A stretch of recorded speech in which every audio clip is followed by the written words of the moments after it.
Corporate event hall, soft lighting, elegant atmosphere. A grand piano sits in the center of the room. The CEO stands talking with partners.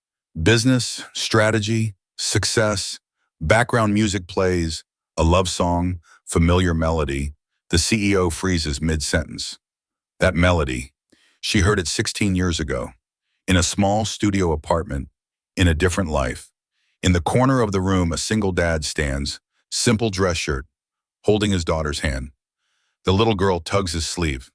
"Dad, can you play?" Her father shakes his head. "This is not our place." She looks up at him. Innocent, honest.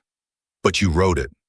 Those four words, cut through the music, through the conversation, through the noise. The CEO turns sharply. Her champagne glass trembles. Type song, "If music ever brought back someone you lost." His name is Daniel Hayes, 41 years old, single father, sound technician, freelance work. Whatever pays the bills. His daughter is Lily, 8 years old, bright, curious, loves music more than anything. Daniel's life is quiet, simple. He works events, sets up audio equipment, stays in the background. No one notices him. No one asks questions. That is how he wants it. But Lily knows things Daniel never told her directly. She knows her father used to write music. She knows there was a song. She knows it meant something. Because her mother told her, before she died. Lily's mother was not the CEO. Her mother was someone else. Someone Daniel met after. Her name was Claire. She passed away 2 years ago. Cancer. Sudden. Devastating. Before she died, Claire told Lily a story. "Your father wrote the most beautiful song for a woman he loved. But she left to chase her dreams. And your father let her go." Lily asked, "Why?" Claire smiled. "No, because he loved her enough to let her flee him. Did he stop loving her?" Claire shook her head. "No, he just learned to love differently. He learned to love me. And then you." Lily never forgot that story. And tonight at this corporate event, she heard the song her mother described, the song her father wrote, playing as background music, in a room full of strangers. She did not know why they were here. Daniel had been hired to set up audio for the event. Last-minute job. Good pay. He brought Lily because the babysitter canceled. Told her to stay quiet. Stay close. Do not touch anything. But when the music started, Lily recognized it. From the recording her mother had saved. An old demo. Scratchy. Raw. Beautiful. "Dad, that is your song." Daniel tensed. "No, it is just similar." "No, it is exactly the same." Daniel tried to move her away, but Lily was stubborn. "Why is your song playing here?" "I do not know." "Can you play it? On the piano?" Daniel looked at the grand piano, center stage, for VIP guests only. "This is not our place, Lily." "But you wrote it." Those words, louder than she intended, and the CEO heard. Daniel's past was not complicated, it was just painful. 16 years ago, he was 25, aspiring musician, playing small bars, writing songs, dreaming big. He met Elena at a dive bar. She was 26, working 3 months, saving money, planning to start a business. They fell in love. Fast, intense, young love. Daniel wrote songs for her. She believed in him, encouraged him, stayed up late listening to his melodies.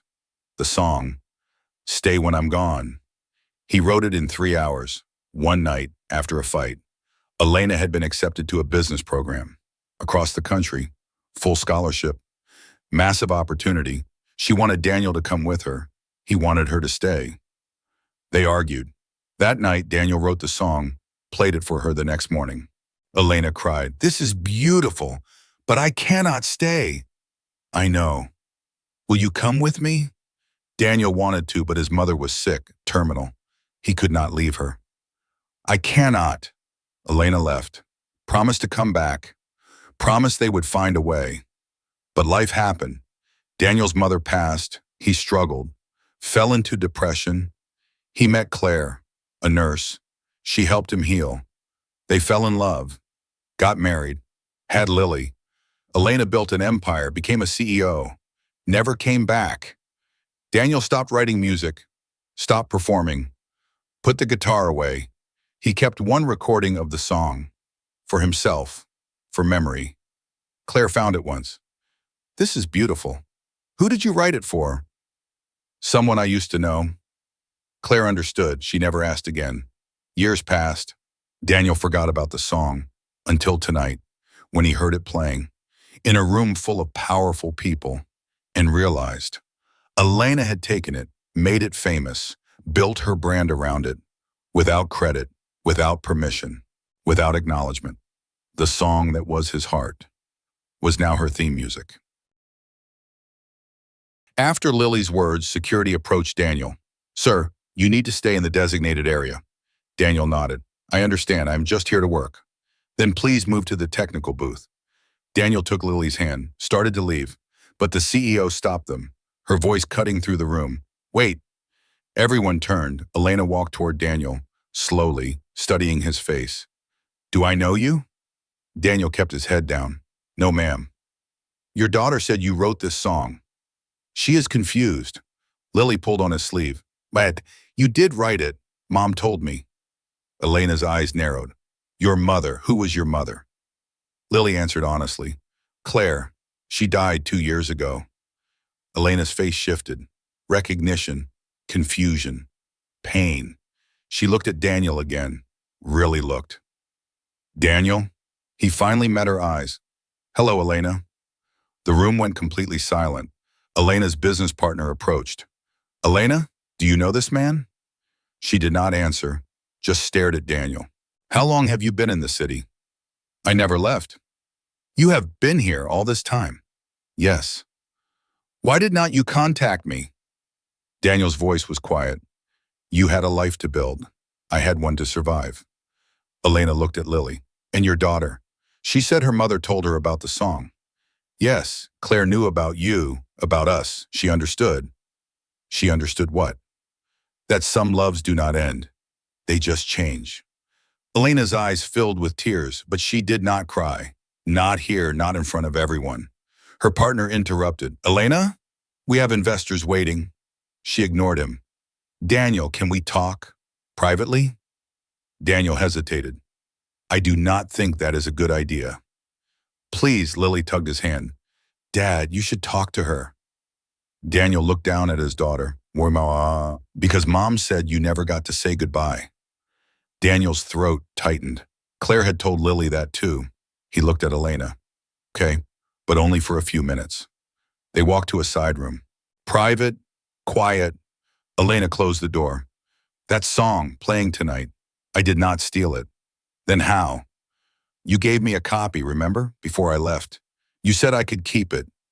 Daniel remembered, vaguely, a demo recording on a CD, a gift. I thought it was just for you, not for the world. Elena nodded. It was. But when I started my company, I needed something meaningful, something that represented who I was. So you used my song. I tried to find you, to ask permission, but you had disappeared. I was dealing with my mother's death. I know I called your old number. It was disconnected. I searched for you, but you were gone.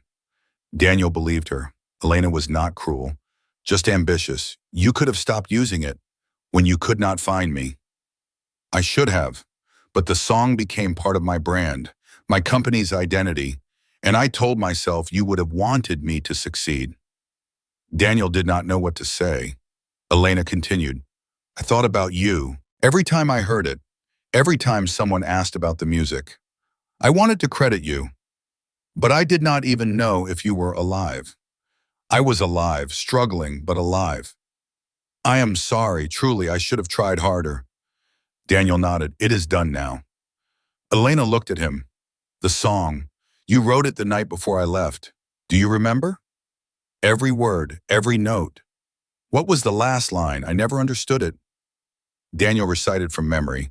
Stay when I am gone. Not in place, but in song. Elena's tears finally fell. You meant I should carry you with me. Yes, and you did, just not the way I imagined. They stood in silence. Finally, Elena asked, Your wife, Claire, was she good to you? She saved me, After you left, after my mother died, I was lost. She found me. Did you love her? Yes, differently than I loved you, but deeply. And your daughter? She is everything. Elena smiled through tears. She looks like you. She has Claire's heart. They talked for another 10 minutes about life, about choices, about regrets. When they returned to the main hall, people stared. Elena's partner pulled her aside. What was that about? Elena did not answer. She walked to the stage, took the microphone. Everyone, I need to make an announcement. The room quieted. The song you have been hearing tonight, the song that has been part of my company's identity for years, was written by someone here tonight. She pointed to Daniel. Daniel Hayes, a man I knew a long time ago, a man I loved, a man whose talent I have benefited from without proper acknowledgement. The room murmured. Elena continued, Daniel, would you do me the honor of playing it the way it was meant to be played? Daniel froze. All eyes on him. Lily squeezed his hand. Play it, Dad. Daniel looked at the piano, then at Elena, then at his daughter, and he walked to the piano. Should he sit at the piano? Comment play. Daniel sat at the piano bench. His hands hovered over the keys, shaking slightly. He had not played in public for 16 years, not since Elena left. The room was silent. 200 people watching, waiting. Lily stood at the edge of the stage, smiling, encouraging. Elena stood in the front row, tears already streaming down her face. Daniel took a breath, placed his fingers on the keys, and he began to play. The first chord. Elena gasped. She knew it immediately. Not from the recording, but from memory, from that morning. 16 years ago, the melody unfolded. Slow, deliberate, achingly beautiful. Daniel's hands moved across the keys. Muscle memory, emotion. He did not look at the audience, just at the piano, at his hands, at the music.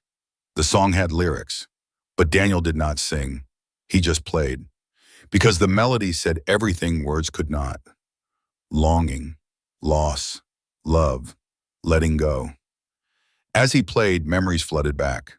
Elena's laugh, her smile, the way she would sit next to him while he composed, the late nights, the cheap wine, the dreams they shared, the morning he played this song for her tears, her choice in the moment she walked away, looking back once, then disappearing. Daniel's fingers pressed harder into the keys, emotion pouring out. In the audience, people were crying, not because they understood the story, but because the music spoke directly to their hearts. One businessman wiped his eyes, thinking of his own lost love. A young woman clutched her partner's hand, grateful for what she had. An older couple held each other, remembering their own beginning. Music does that. It finds the universal in the personal. Elena could not stop crying. She recognized every nuance, every pause, every emphasis. This was not the recorded version. This was raw, live, real. This was the song as Daniel wrote it, before it was polished, before it was commercialized. This was the heart, unfiltered. The tempo shifted, slightly faster, more urgent. Daniel's hands flew across the keys, the melody building, climbing. This was the part where the lyrics would say, "Stay when I am gone." Elena mouthed the words. She knew them by heart. She had sung them to herself 1,000 times. In moments of doubt, in moments of loneliness, the song had carried her through business failures, through heartbreak, through success. It was her anthem, her reminder, her connection to the boy who loved her. And now he was here, playing it, live. The melody reached its peak, a powerful chord progression. Then it softened, descended, resolved. The final notes hung in the air, delicate, fading. Daniel lifted his hands from the keys. Silence, complete, absolute, silence. No one moved, no one breathed. Then, applause, not polite, not obligatory, but thunderous. People stood, cheering, crying, moved beyond words. Daniel sat still, overwhelmed. Lily ran to him, hugged him. "Dad, that was beautiful." He held her. "Thank you for making me play." Elena approached the stage, Slowly, she climbed the steps, stood in front of Daniel. "Thank you," she whispered. Daniel stood. "For what?" "For reminding me why I do this, why I built this company, why I kept fighting. It was always about the song. It was always about you." Daniel's eyes filled with tears. "Elena, She put her finger to his lips. "You do not need to say anything. The song said it all." Elena turned to the audience. "Ladies and gentlemen, Daniel Hayes, the true creator of the song that built my company." More applause. Elena continued. "Effective immediately. Daniel will be credited on all materials, all platforms, all releases." She looked at him. "And I am establishing a fund for artists, musicians, creators who never got the recognition they deserved." She paused. "It will be called the Stay When I Am Gone Foundation." The audience erupted. Daniel was stunned. "Elena, you do not have to." "Yes, I do. This should have been done 16 years ago." She took his hand. "I owe you more than credit. I owe you an apology. A real one." Elena's voice broke. "I left you when you needed me most. I chose my dreams over you, and I have regretted it every single day." Daniel shook his head. "You made the right choice. Look at what you built." "But I lost you." "You did not lose me. I am right here." Elena smiled through tears. "Are you?" Daniel looked at Lily, then back at Elena. "I do not know, but I know this. That song was my goodbye, and tonight, I finally got to say it properly." Elena nodded, understanding. She turned to leave, but Lily stopped her. "Miss Elena?" Elena knelt down. "Yes, sweetheart?" "My mom said you made my dad happy once before she did." Elena's throat tightened. "I hope I did. She said he still plays your song when he thinks I am asleep." Elena looked at Daniel, surprised. Daniel looked away, embarrassed. Lily continued. "Mom said that is okay, because love does not leave. It just changes shape." Elena started crying again. "Your mother sounds like she was very wise." "She was. She said you and Dad loved each other, but sometimes love means letting go." Elena hugged Lily. She was right. When Elena stood, she looked at Daniel. "Your wife, she was a remarkable woman." Daniel nodded. "She was.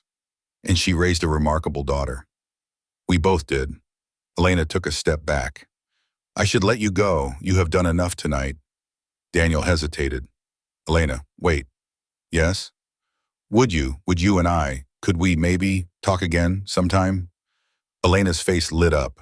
"I would like that. Not for romance, just as old friends." Elena smiled, petty but genuine. "I would like that very much." They exchanged phone numbers. As Daniel and Lily left, the audience continued talking, sharing the moment. One guest approached Elena. "That was incredible. Who was that man?" Elena watched Daniel leave. "Someone I should have fought harder to keep." "Will you see him again?" Elena smiled. "I hope so, but this time, on his terms." "Did the song break you too?" Comment tears. 3 weeks after the event, Daniel's life changed, dramatically. The video of his performance went viral. Millions of views, comments pouring in. "Who is this man? Why have we never heard of him? This is the most emotional piano performance I have ever seen." Record labels called, managers reached out, interview requests flooded in. Daniel ignored most of them, but he accepted one. A podcast interview about the song, about Elena, about his life. The host asked, "Why did you stop making music?" Daniel answered honestly, "Because music was tied to pain, and I needed to survive, not feel." "But you kept the song. Your daughter said you still played it." "Yes, late at night, when Lily was asleep. It was my way of remembering, without drowning." "Do you regret not fighting for Elena, not following her?" Daniel thought carefully. "I regret not being able to, but I do not regret the life I built instead." "Your wife, Claire, did she know about Elena?" "Yes, I told her everything. Before we got married, she deserved to know." "And she accepted it?" "She did more than accept it. She understood that you can love someone and still love someone else in different ways at different times. The host paused. That is profound. Daniel smiled. That was Claire. She saw love as infinite, not competitive. Is that why you named your daughter Lily? Daniel was surprised. How did you know? Elena mentioned it in an interview. She said lilies were her favorite flower, the flower you used to bring her. Daniel nodded, emotional. Yes, Claire suggested the name. She knew what it meant, and she was okay with that. Your wife sounds extraordinary. She is. Her memory still guides me. The interview ended with a question. Will you make music again? Daniel's answer. I do not know, but I am not close to it anymore. Meanwhile, Elena was dealing with her own revelations. Her company's board questioned her. Why did you never credit the original composer? Elena explained. I tried to find him, but he was gone, and I thought the song would help build something meaningful. Did it? Yes, but at a cost I am only now realizing. One board member spoke frankly. You built a brand on borrowed art. Elena did not deny it. You are right, and I am correcting it now. She restructured, added Daniel's name to everything, paid him retroactive royalties, millions of dollars. Daniel tried to refuse. Elena, this is too much. She insisted. This is what you are owed for 16 years of use. I do not need the money. Then use it for Lily, for her future, for college, for whatever she dreams. Daniel accepted, for his daughter. But he did one thing with the money that surprised everyone. He donated half to the Elena Ward Foundation for Undiscovered Artists. When Elena found out, she called him. Why did you do that? Because you were right, artists need support. And if my song helped build your empire, then my royalties should help build others. Elena was silent. Then, you have not changed at all. Neither have you. You still want to change the world. And you still want to stay invisible. Daniel laughed. Not anymore. Lily made sure of that. Elena smiled. She is special, like her father, and like her mother. Claire would be proud of her. I wish I could have met Claire. I think you two would have liked each other. I think so too. They talked for an hour about life, about choices, about moving forward before hanging up. Elena asked, Daniel, can I ask you something personal?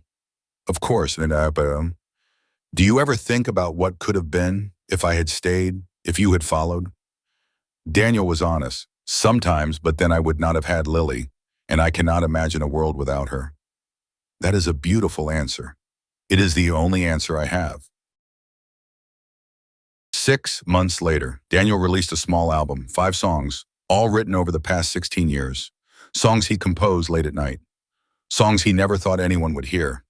The album was called Letters I Never Sent. It was not a commercial success, but it was critically acclaimed. Music reviewers called it hauntingly beautiful and brutally honest. One song stood out, Claire's song. It was about his late wife, about gratitude, about finding love in unexpected places. The lyrics included one line that made people cry. You taught me love is not replacing. It is building on what came before. Lily listened to the album on repeat. Dad, this song about Mom, it is beautiful. Daniel held her. Your mom deserves beautiful things. Do you think she would have liked it? I know she would have. Do you think Elena will hear it? Maybe. Elena did hear it, and she cried. She sent Daniel a message. Thank you for honoring her. She sounds like she was everything you needed. Daniel replied, she was. And you were what I needed before her, different times, different loves, both real. Elena invited Daniel and Lily to dinner, casual, no pressure, they went. To a small restaurant, not fancy, just comfortable. And Lily and Elena talked about music, about life, about dreams. Elena asked Lily, what do you want to be when you grow up? Lily thought, I want to help people, like Mom did, but with music, like Dad. Elena smiled. That is a beautiful combination. After dinner, Elena walked them to their car. Daniel, thank you for tonight, for the album, for everything. Thank you for reaching out. Will we do this again? I would like that. Elena looked at Lily. And you, young lady, you changed everything. You know that? Lily smiled. I just told the truth. Sometimes that is all it takes. As they drove home, Lily asked, Dad, do you still love Elena? Daniel thought carefully. I love who she was, and I respect who she is, but I am not in love with her anymore. Why not? Because I learned that love is not just feeling, it is choice.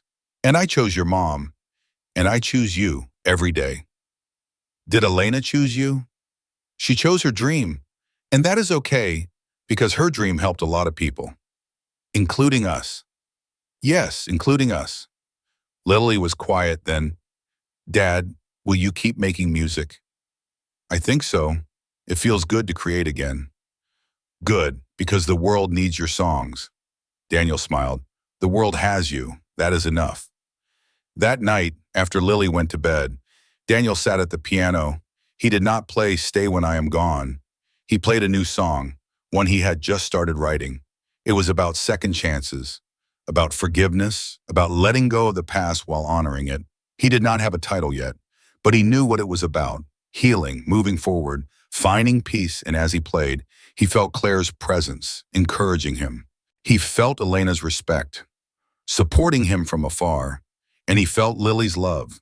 The reason he kept going, the song was not finished, but it did not need to be, because some songs are meant to be loved, not just played. If love never really fades, comment still.